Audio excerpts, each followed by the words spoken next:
La letteratura, il mondo della scuola, l'educazione cattolica. Questi i temi dell'ultimo romanzo dello scrittore veneto Franco Zizzola, dal titolo Ruber Palus Palo Rosso, edito dalla casa editrice Lunargento, che verrà presentato la sera del 6 maggio alle ore 21 presso il Teatro Maffioli di Villa Benzi Zecchini a Caerano di San Marco. Attraverso il recupero di temi cari alla scrittura di Zizzola, il romanzo ripercorre la vita del professor Tommaso,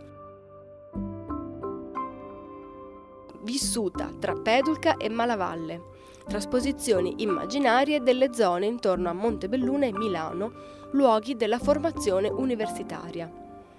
Da un lato riemergono gli eventi, anche drammatici, della biografia privata del protagonista. Dall'altro questi si intrecciano con la grande storia dal secondo dopoguerra fino a oggi.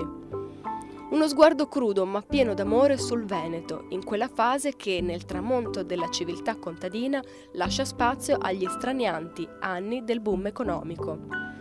Passaggio interpretato nel romanzo da una memorabile carrellata di personaggi. Sarà la professoressa Ricciarda Ricorda, docente di letteratura italiana moderna e contemporanea dell'Università Ca' Foscari, a presentare il volume, analizzando i temi più cari alla scrittura di Zizzola.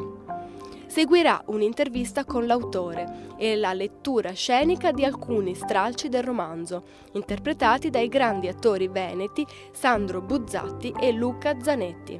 La serata sarà condotta dalla giornalista del Corriere del Veneto Sara Dascenz.